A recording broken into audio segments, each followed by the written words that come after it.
Le projet MKUltra n'est pas une théorie. C'est une démonstration historique.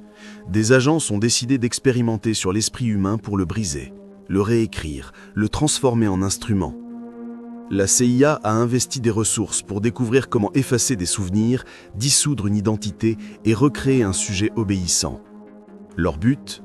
Créer des agents dormants, incapables de se rappeler qui ils furent, prêts à exécuter des ordres sans résistance.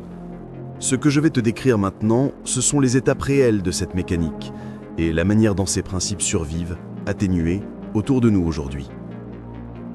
La première arme, c'est l'isolation totale, couper toute référence au monde.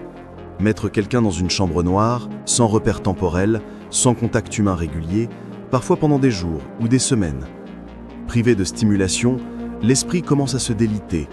Les frontières entre réalité et illusion s'effacent. L'individu régresse. Il invente des images, perd le sens du temps, devient dépendant de la présence qui seule lui apporte encore quelque chose. Cette dépendance est la première fissure. L'interrogateur devient la source de sens.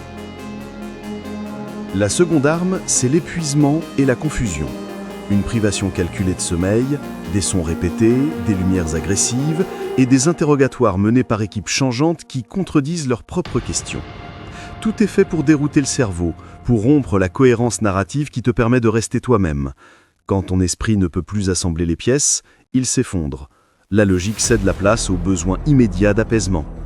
Et celui qui promet la fin de la souffrance devient instantanément l'autorité. La troisième arme, la plus sinistre, c'est le choc chimique. L'administration de drogues hallucinogènes, de sédatifs et de psychotropes, souvent sans consentement, pour ouvrir des brèches dans la conscience. Sous l'effet de ces substances, les défenses mentales tombent, les souvenirs anciennement verrouillés se libèrent ou se mêlent à des fabrications. La chimie transforme un cerveau en une page effaçable. L'interrogateur manipule ce territoire, impose des récits, suggère des réalités alternatives que le sujet, dans sa vulnérabilité, accueille comme seule vérité possible. La quatrième étape, c'est la recherche du seuil de rupture. La volonté humaine est étonnamment résistante. Il faut atteindre le point où l'individu préfère abandonner son identité plutôt que continuer à souffrir.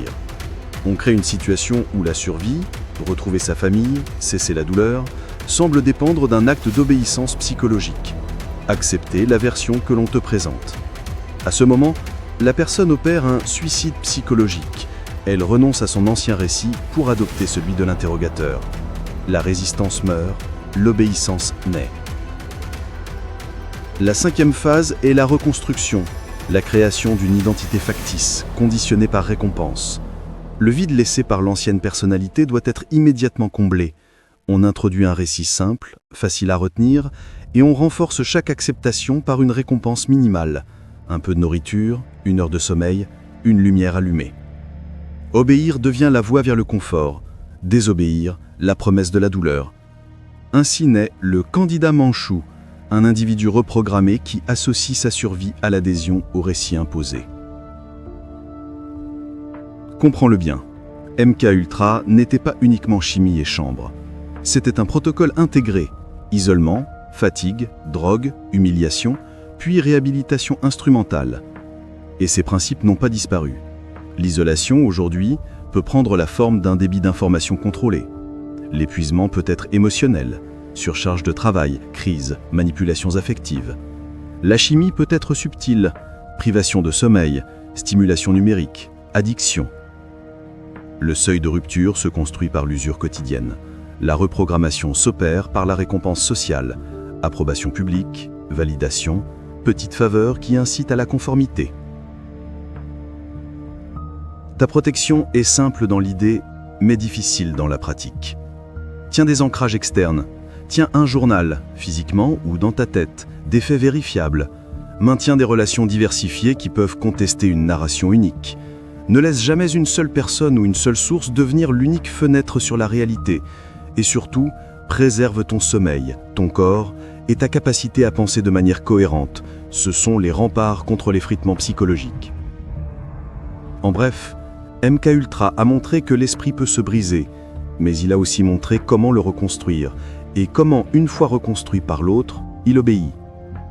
Comprendre ces étapes, c'est se donner les moyens de ne pas y succomber. La meilleure défense n'est pas la force physique, c'est la constance de la réalité autour de toi. Si tu tiens tes repères, personne ne peut t'effacer.